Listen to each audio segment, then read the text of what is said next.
Hello everyone, welcome to Bansal academy. तो जैसे कि हमारी मास्टर कैडरे की पीवाईक्यू सीरीज चल रही है और हम आज करेंगे 2016 का मास्टर कैडरे का बॉटनी का पीवाईक्यू सॉल्व। चलिए फिर स्टार्ट करते हैं फर्स्ट क्वेश्चन से। जैसे कि मैं रेफरेंस हर स्लाइड में देती हूँ, मतलब हर ऑलमोस्ट सब क्वेश्चंस में रेफरेंस होते हैं, तो आप इन बुक्स को इस टॉपिक को डिटेल में पढ़ने के लिए प्रेफर कर सकते हैं। चलिए स्टार्ट करते हैं फिर फर्स्ट क्वेश्चन से। Passive absorption of water by the roots system of plant is the result of. Passive जो एब्जॉर्प्शन होती है रूट से, ठीक है, वो कहाँ होती है, कैसे होती है। इस तरह से ये होता है प्लांट, ठीक है। यहाँ पे फ्लावर रख लो, ठीक है, यहाँ पे फ्लावर रख लो और यहाँ पे क्या है, लीफ है, ठीक है। अब लीफ में क्या हो रहा है, लीफ से क्या हो रही है, इवेपोरेशन, ठीक है, जिसको हम क्या बोलते हैं, ट्रांसपीरेशन। उस इवेपोरेशन के लिए क्या वर्ड है, ट्रांसपीरेशन, ठीक है। अब ये जो ट्रांसपीरेशन हो रही है, ये क्या कर रही है, एक प्रेशर बना रही है जिसको हम बोल देते हैं सक्शन प्रेशर, और उसी की वजह से क्या आती है, टेंशन आती है, ठीक है। टेंशन आती है, सेल सैप बोल देते हैं उसको। और वो ट्रांसपीरेशन की वजह से, जैसे हम स्ट्रॉ, जैसे हम कॉफी पीते हैं या कोल्ड कॉफी पी रहे हो आप, तो स्ट्रॉ होता है, उसमें स्ट्रॉ में हम उसको खींचते हैं तो नीचे से एक प्रेशर बिल्डअप होता है। सेम विथ ट्रांसपीरेशन, तभी क्या होता है, रूट में भी वैसी पैसिव एब्जॉर्प्शन होती है विदाउट यूजिंग एनर्जी, ठीक है। पैसिव एब्जॉर्प्शन होती है पानी की थ्रू ट्रांसपीरेशन। डन। तो हमारी ऑप्शन है, forces created in the cells of the roots. नहीं, मतलब रूट्स के सेल्स में डायरेक्टली फोर्सेस कैसे आएंगी, कहीं से तो आएंगी। Increase respiratory activity of the roots, osmotic force of the in the shoot system, नहीं। Tension on the cell sap due to transpiration. Best option is कि जो ट्रांसपीरेशन की वजह से टेंशन आ रही है, ठीक है। Next, which of the following activity is performed by molybdenum in plant metabolism। जब हम प्लांट मेटाबॉलिज्म की बात करते हैं, प्लांट मेटाबॉलिज्म की अगर हम बात करते हैं ना, तो प्लांट मेटाबॉलिज्म में क्या होता है कि नाइट्रोजन नाइट्रोजन को प्लांट डायरेक्टली ऑब्जर्व नहीं कर पाता, नाइट्रोजन को प्लांट डायरेक्टली ऑब्जर्व नहीं कर पाता। इसीलिए क्या होते हैं, कुछ बैक्टीरिया चाहिए होते हैं, ठीक है, कुछ बैक्टीरिया चाहिए होते हैं जो इस प्रोसेस में हेल्प करते हैं। अब उन बैक्टीरिया में ऐसा क्या है जो इस पूरी प्रोसेस में हेल्प कर रहे हैं, तो उन बैक्टीरिया के पास क्या है, नाइट्रोजनेस एंजाइम है जो उस पूरी प्रोसेस में हेल्प कर रहा है। अब नाइट्रोजनेस जो एंजाइम है, इसकी वर्किंग के लिए तीन एलिमेंट्स का होना बहुत जरूरी है, ठीक है। पहला है मोलिब्डेनम, आयरन एंड वेनेडियम। इन तीनों की प्रेजेंस नाइट्रोजनेस एंजाइम की वर्किंग के लिए बहुत जरूरी है। तो नाइट्रोजन को जब हम क्या करते हैं, कन्वर्ट करते हैं लोअर फॉर्म में, जो प्लांट ऑब्जर्व कर सके, मतलब नाइट्रेट फॉर्म में, तो उसके लिए मोलिब्डेनम की बहुत जरूरत होती है और प्लांट के लिए फिर अवेलेबल करवाते हैं। और यही प्रोसेस उसके बाद उल्टी चलती है, टोटली उल्टी, ठीक है। जिसमें प्लांट ऑब्जर्व किसी और फॉर्म में करता है और एसिमुलेट किसी और फॉर्म में करता है। तो यहाँ पे हमारा आंसर हो जाता है nitrate reduction. Next, conversion of pyruvic acid into ethyl alcohol is facilitated by which of the following enzyme. अब पायरुविक एसिड से को क्या बनाते हैं, इथाइल अल्कोहल बनाते हैं। तो इसके लिए दो एंजाइम्स की जरूरत होती है, पहला है dehydrogenase and the other one is decarboxylase, अब ये दोनों एंजाइम हेल्प करते हैं पायरुविक एसिड की कन्वर्जन में, ठीक है। अब पायरुविक एसिड की कन्वर्जन में हेल्प करते हैं। अब यहाँ देखो ऑप्शन अगर हम देखें तो कार्बोक्सिलेज नहीं होता, ये तो उल्टा कर देगा काम सारा। फॉस्फेटेज की हमने बात ही नहीं की, डिहाइड्रोजनेस इन्वॉल्व होता है। अगर यहाँ पे डी कार्बोक्सिलेज होता तो हम इस ऑप्शन को चूज करते, बट यहाँ पे कार्बोक्सिलेज है, तो हमारी ऑप्शन सही कौन सी हो जाती है, dehydrogenase. Next, during photosynthesis the oxygen is evolved from which one of the following. अब वाटर की अगर हम बात करते हैं तो वाटर में क्या है, H2, मतलब H2O है।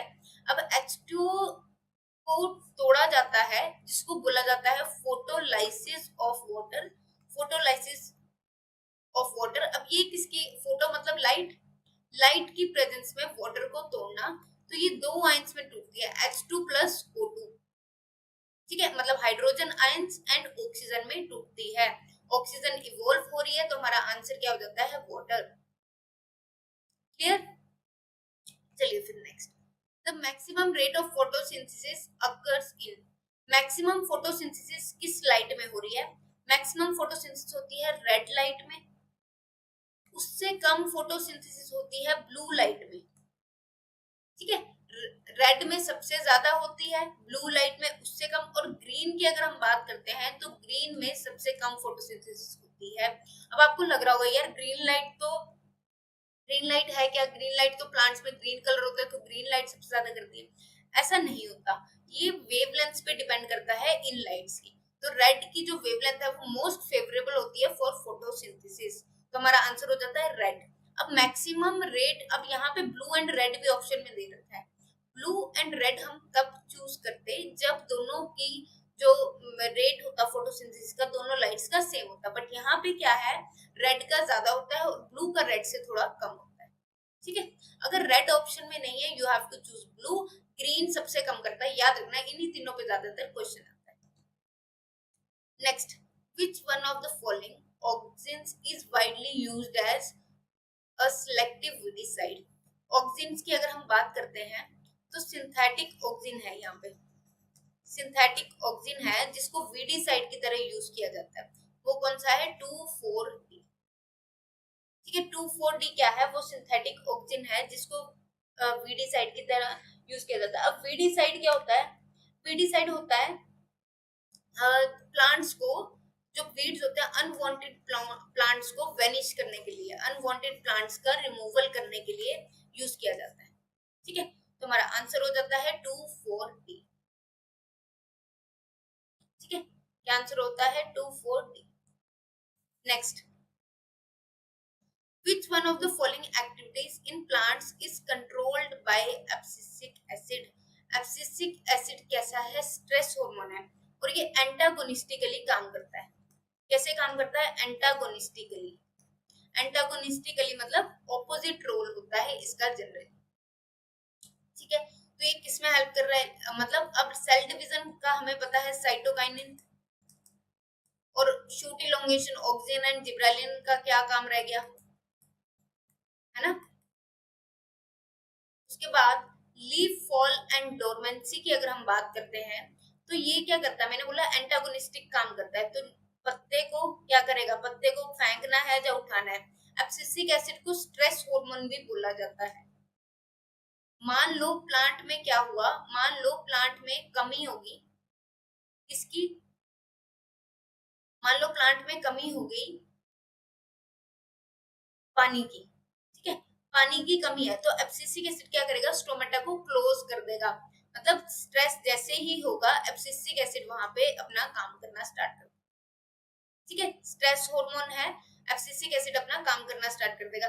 अब लीफ फॉल, अब मान लो खाने की कमी होगी, प्लांट बूढ़ा हो गया है, खाने की कमी होगी, तो एब्सिसिक एसिड क्या करेगा, पुराने लीव्स को फेंक देगा, क्योंकि वो खाना ज्यादा खाएंगे काम कम करेंगे, तो पुराने लीव्स को फेंक देगा। और डोरमेंसी क्या है, एक डोरमेंट स्टेज देगा सीड को कि अभी रुक जाओ, अनफेवरेबल कंडीशंस हैं, बाहर स्ट्रेस है, अनफेवरेबल कंडीशन है, बाहर स्ट्रेस है और अभी तुम्हें जर्मिनेट नहीं करना है। तो कौन काम करता है, वो एब्सिसिक एसिड। तो इसीलिए एब्सिसिक एसिड को स्ट्रेस हार्मोन बोला जाता है, ऐसी कंडीशन में काम करता है। Next, which one of the following mechanism is responsible for twining of tendrils in plants? अब टेंड्रिल्स की अगर हम बात करते हैं तो टेंड्रिल्स क्या करती हैं, इस तरह से अगर आपने देखा होगा जैसे पी प्लांट भी होता है तो उसमें क्या होता है, इनको पास में कहीं सहारा मिल जाए, कैसी भी लकड़ी मिल जाए, कुछ भी मिल जाए तो ये लटकना स्टार्ट कर देती है, ठीक है। टेंड्रिल्स इस तरह से लटकना स्टार्ट कर देती है। अब ये कहीं ना कहीं इनका सेंसिटिविटी है कि आसपास कुछ मिल जाए दीवार तो उसको ये टच कर देंगे, उसके साथ लटकना स्टार्ट कर देंगे, तो इसको बोला जाता है thigmotropism. Process is known as thigmotropism, ठीक है, done. Next, when the plants are grown in magnesium deficient soil but urea rich soil, the symptoms shown in the plants are. अब मैग्नीशियम कम है, ठीक है, यूरिया है, ठीक है, यूरिया मतलब नाइट्रोजन अबंडेंटली मिल रही है, ठीक है। अब इसमें क्या होगा, प्लांट में क्या असर होगा, देखो पहले तो मैग्नीशियम जो है, मैग्नीशियम की अगर हम बात करें तो मैग्नीशियम कैसा है, सॉरी मोबाइल एलिमेंट है, इमोबाइल नहीं है, मोबाइल एलिमेंट है। मैग्नीशियम कैसा है,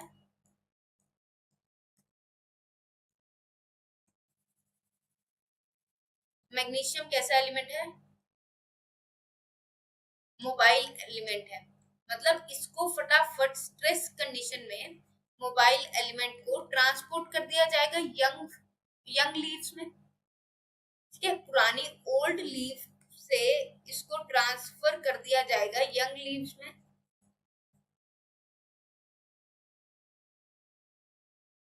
ठीक है।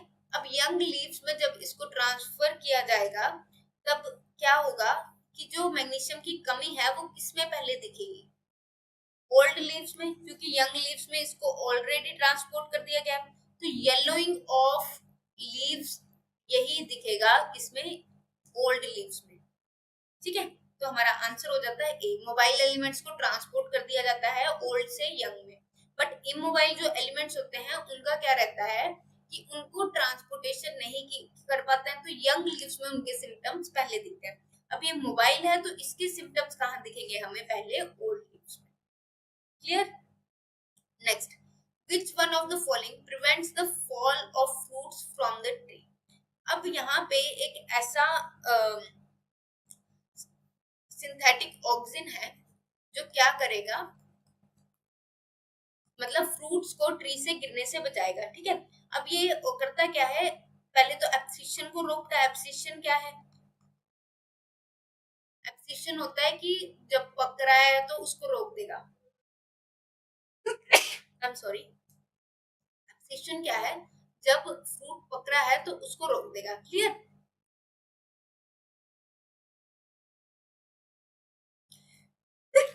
सॉरी,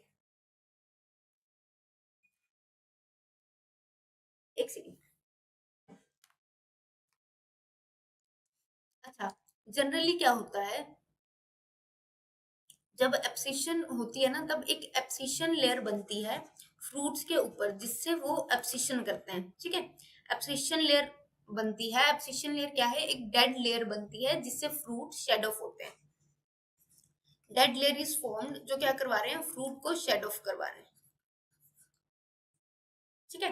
अब फ्रूट को शेड ऑफ जब करवा रहे हैं तो एब्सिशन लेयर को बनने से कौन रोक रहा है, एब्सिशन लेयर को बनने से NAA रोकता है, ठीक है। ये जो हार्मोन है ये उस लेयर को बनने से रोकता है, तो अपने आप ही एब्सिशन रुक जाएगा, ठीक है। तो क्या करेगा, फ्रूट्स को नीचे गिरने से बचा लेगा, सॉरी, ठीक है। अब इस लेयर को बनने नहीं देगा और फ्रूट्स इस लेयर को इनिबिट कर देगा और फ्रूट्स को बचा लेगा, तो हमारा आंसर क्या है, NAA, क्लियर। चलिए next, the roots of which one of the following plants contains a red pigment that have affinity for oxygen? Red pigment जो प्लांट में होता है उसको क्या बोलते हैं, लेग हीमोग्लोबिन। रेड पिगमेंट के लिए क्या वर्ड है, रेड हीमोग्लोबिन, ठीक है। अब रेड हीमोग्लोबिन जो होता है वो क्या करवा रहा है, प्लांट की नाइट्रोजन की कमी को पूरा करवा रहा है, प्लांट की नाइट्रोजन की कमी को पूरा करवा रहा है, ठीक है। बैक्टीरिया के साथ एक एसोसिएशन रहता है। अब ये जनरली किसमें, leg haemoglobin, sorry red haemoglobin लिख दिया, लेग हीमोग्लोबिन। अब ये जनरली किसमें होता है, लेग्यूमिनस प्लांट्स में होता है, तभी इसका नाम लेग हीमोग्लोबिन है। अब रेड पिगमेंट इसलिए क्योंकि हीमोग्लोबिन ये भी रेड कलर का होता है और हमें ब्लड भी रेड कलर का होता है जिसमें हीमोग्लोबिन होता है, तो लेग्यूमिनस प्लांट्स में ये होता है। अब लेग्यूमिनस प्लांट्स इन ऑप्शन में कौन कौन से हैं ये आपको चूज करना है। P is a leguminous plant, ठीक है, पी लेग्यूमिनस प्लांट है, सोयाबीन लेग्यूमिनस प्लांट है, हमारी दालें लेग्यूमिनस प्लांट हैं, और ये सारे लेग्यूमिनस प्लांट्स, ठीक है। चलिए बीन्स भी लेग्यूमिनस प्लांट्स हैं, ये सारी लेग्यूमिनस प्लांट्स हैं। अब ऑप्शन आप देख सकते हो, सोयाबीन हमारा आंसर है, ठीक है, ऑप्शन क्या है, soybean. Next, generative cells was destroyed by laser but a normal pollen tube was still formed because. अब जनरेटिव सेल कहाँ होते हैं? पोलन में होता है। एक जनरेटिव सेल होता है, एक वेजिटेटिव सेल होता है, ठीक है। Vegetative cell and generative cell दो में डिवाइड हो जाता है। जनरेटिव सेल आगे दो में डिवाइड हो जाता है। अब जनरेटिव सेल किसके लिए रिस्पॉन्सिबल होता है? फ्यूजन के लिए। जनरेटिव सेल किसके लिए रिस्पॉन्सिबल होता है? फ्यूजन के लिए, ठीक है। अब जनरेटिव सेल फ्यूजन के लिए रिस्पॉन्सिबल होता है। फ्यूजन मतलब फर्टिलाइजेशन। वेजिटेटिव सेल क्या करता है? पोलन ट्यूब बनाता है। Vegetative cell is responsible for the formation of pollen tube. अब यहाँ पे अगर मैं बात करती हूँ कि लेजर से हमने क्या किया, जनरेटिव सेल को खराब कर दिया। अब पोलन ट्यूब कौन बना रहा है? Vegetative cell. पोलन ट्यूब कौन बना रहा है? Vegetative cell. तो वेजिटेटिव सेल, हाँ ये ठीक है, हमारा आंसर हो सकता है। Next, contents of the killed generative cell stimulated the pollen tube. ऐसा तो नहीं है, अगर जनरेटिव सेल के डेड सेल से ही पोलन ट्यूब बनती है तो बाकी पोलन्स में तो बनेगी नहीं कभी, ठीक है। अब laser beam stimulated the growth of the pollen tube, ऐसा भी नहीं है। The reason of emergence of pollen tube is not, हाँ बिल्कुल सही। अब रीजन देखो, ये भी सही था, बट सबसे एक्यूरेट ऑप्शन कौन सी है? इमरजेंस ऑफ पोलन ट्यूब का रीजन क्या था? Vegetative cell. और वेजिटेटिव सेल को हार्म नहीं किया गया है, ठीक है, जो पोलन ट्यूब बनाएगा। तो हमारा आंसर हो जाता है 4। Is that clear? चलिए आगे। Next, a population of genetically identical individuals obtained from asexual reproduction is known as. अब जेनेटिकली आइडेंटिकल ट्विन्स कहाँ बनते हैं? उसको हम क्या बोल देते हैं? कैलोस तो एक क्या है? प्रोटीन है, ठीक है। प्रोटीन नहीं, कार्बोहाइड्रेट है। कैलोस क्या है? कार्बोहाइड्रेट है, जो पोलन में भी बनाता है, जो पोलन की वॉल्स बनाता है वो वाला है। और भी कई काम है इसके, मतलब प्लांट्स में, फ्लोएम में इसका काम होता है। अब क्लोन क्या है? क्लोन उसी को बोलते हैं जेनेटिकली आइडेंटिकल इंडिविजुअल्स, ठीक है, उनको बोल देते हैं क्लोन, एक जैसे सारे बनना। डीन, डीन तो पता ही नहीं क्या ही है ये। एग्रीगेट क्या है? किसी चीज को इकट्ठा करना, कुछ सेल्स को इकट्ठा करना, दैट इज एग्रीगेट। तो हमारा आंसर है clone. Next, which one of the following represent a pair of contrasting characters? Homozygous, homogamous, एलिलोमॉर्फ्स बोला जाता है उसको, कोडोमिनेंट जीन्स नहीं।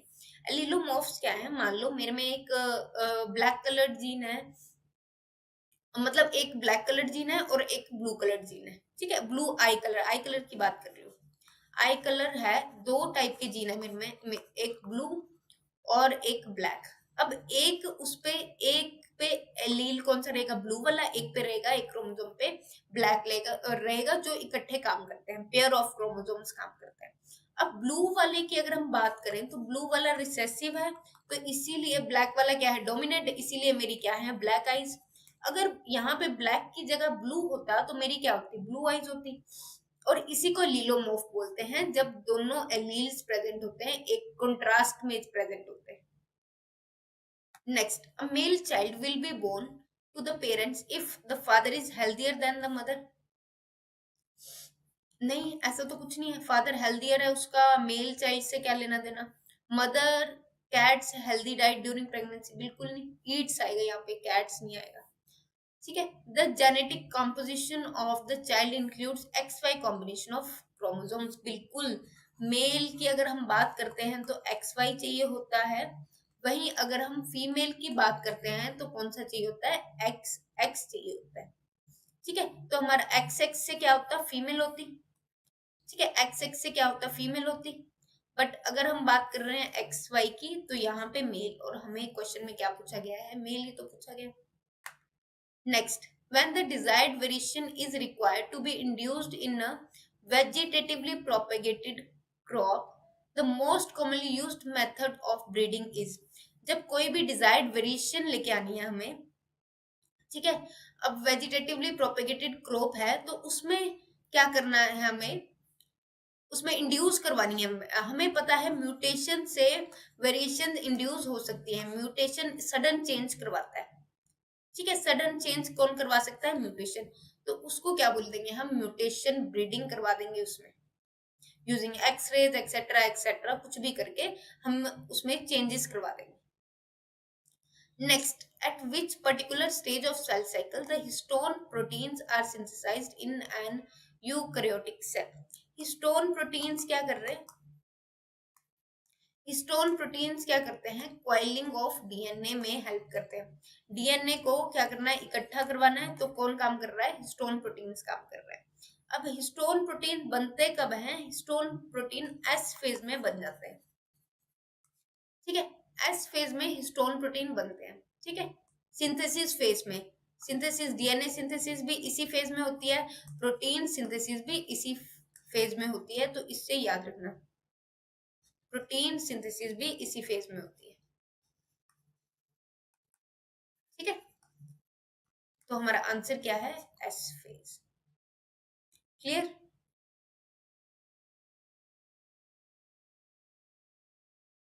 Next, in meiosis the daughter cells differ from parent cells as well as amongst themselves due to, अब meiosis में क्या होती है? वेरिएशंस आती हैं, क्योंकि क्या होता है? रिकॉम्बिनेंट बनते हैं ड्यू टू क्रॉसिंग ओवर।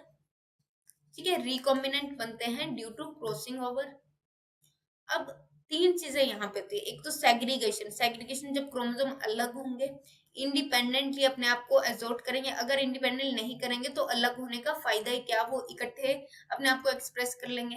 अब दो क्रोमोसोम है और दूसरा आ गया यहाँ पे और क्रॉसिंग ओवर होती है, आधा पार्ट उधर चला जाता है, आधा पार्ट उधर चला जाता है। यही तो रीजन है रिकॉम्बिनेंट बनने का। ठीक है, यही रीजन है किसका?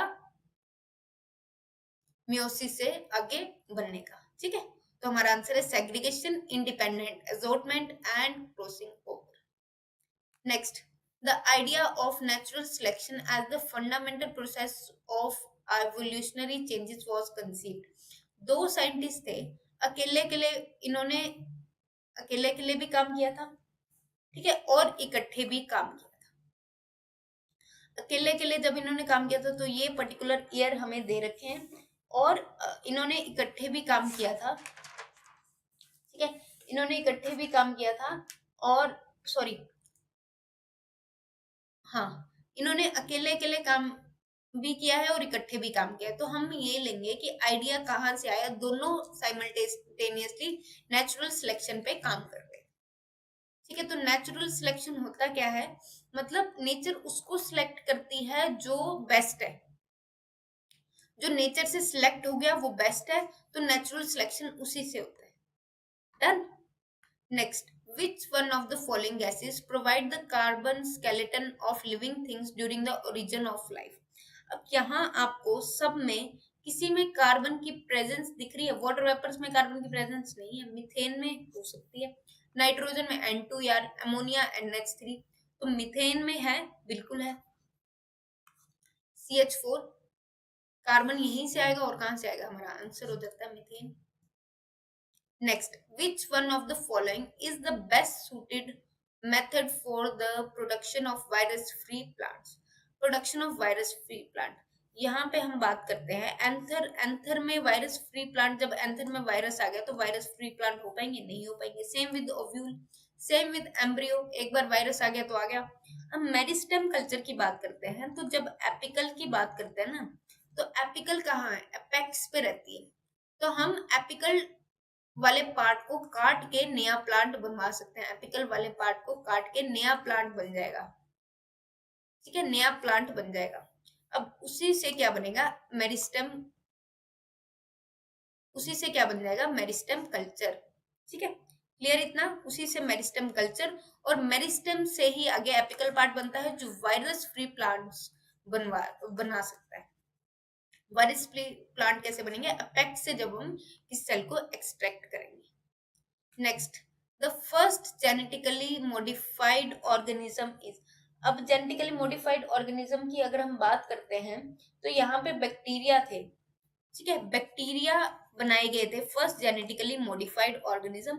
और ये कैनेमाइसिन क्या है? एक एंटीबायोटिक है। कैनेमाइसिन एक एंटीबायोटिक है जिससे इनको रेजिस्टेंट बना रखा था, जिससे ये रेजिस्टेंट बनाए थे। ठीक है, अब वहीं से शुरुआत हुई थी जेनेटिकली मॉडिफाइड ऑर्गेनिज्म की। तो कौन है पहला genetically modified organism? Is bacteria. ठीक है,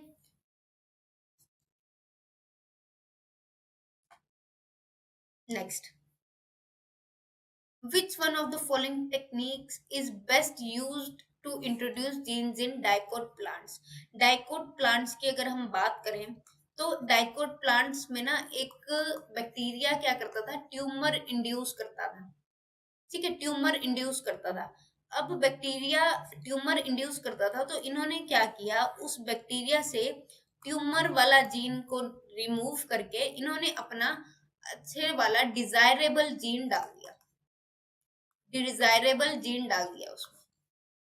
ट्यूमर वाले जीन को रिमूव करके डिजायरेबल जीन डाल दिया, जिससे क्या हुआ, डिजायरेबल जीन डालने से क्या हुआ, डिजायरेबल जीन डालने से प्लांट में मॉडिफिकेशन की गई। तो क्या बोला इन्होंने, which one of the following techniques is best use to introduce genes in dicot plant? तो ये काम किसमें हुआ, डाइकोट प्लांट्स में, तभी इसका नाम क्या है, ट्यूमर इंड्यूस्ड प्लाज्मिड इन्फेक्शन।